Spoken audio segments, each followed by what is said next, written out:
الحمدللہ وحدہ لا شریک لہ والصلاۃ والسلام علی من لا نبی بعدہ۔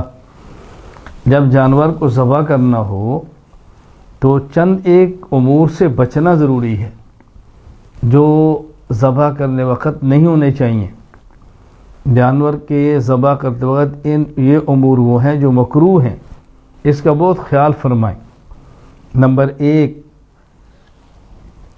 جس چھری یا آلے سے جانور کو ذبح کرنا ہے جانور کے سامنے اس کو تیز نہ کریں، ذبح سے پہلے جانور کے سامنے اس کو لہرائیں نہیں۔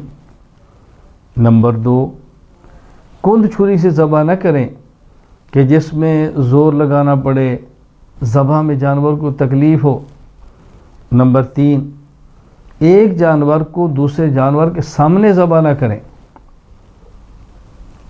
ایک جانور کو دوسرے جانور سامنے ذبح نہ کریں، کوشش کریں اگر ایک سے زائد جانور ہیں ایک طرف رکھ لیں، ایک جانور لیں ذبح کریں پھر دوسرا لیں اس کو ذبح کریں۔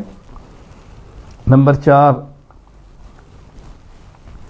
ذبح میں چاروں رگوں کے علاوہ چھری کی نوک سے حرام مغز کو نالی تک کاٹنا مکروہ ہے، یعنی صرف 4 رگیں ذبح کریں، مزید آگے لے جانا یہ مکروہ ہے۔ نمبر 5، ذبح کے دوران جانور کا سینہ کھول کر دل کو کاٹنا یہ مکروہ ہے، یعنی ادھر جانور ذبح کر رہے ہیں، ابھی ذبح مکمل بھی نہیں ہوا اور آپ نے کاٹ کے دل کو نکالا، اللہ اکبر، سے جانور کو تکلیف ہوتی ہے، احتیاط کریں۔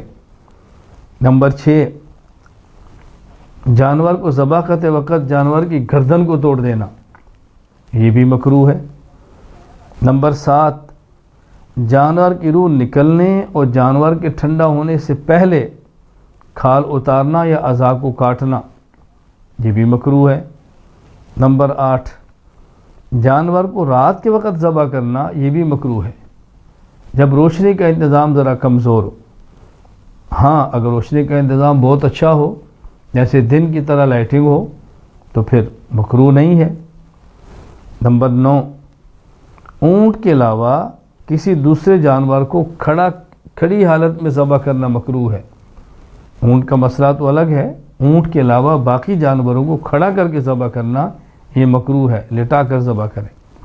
نمبر 10، اونٹ کے زمین پر گرنے کے بعد اس کی گردن کو 3 جگہ سے کاٹنا اس لیے کہ یہ بلا وجہ تکلیف دینا ہے۔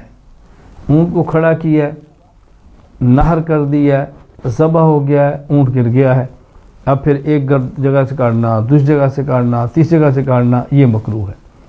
تو قربانی کرتے وقت ان چیزوں کا خیال کریں کہ یہ کام نہیں کرنے۔ وآخر دعوانا الحمدللہ رب العالمین۔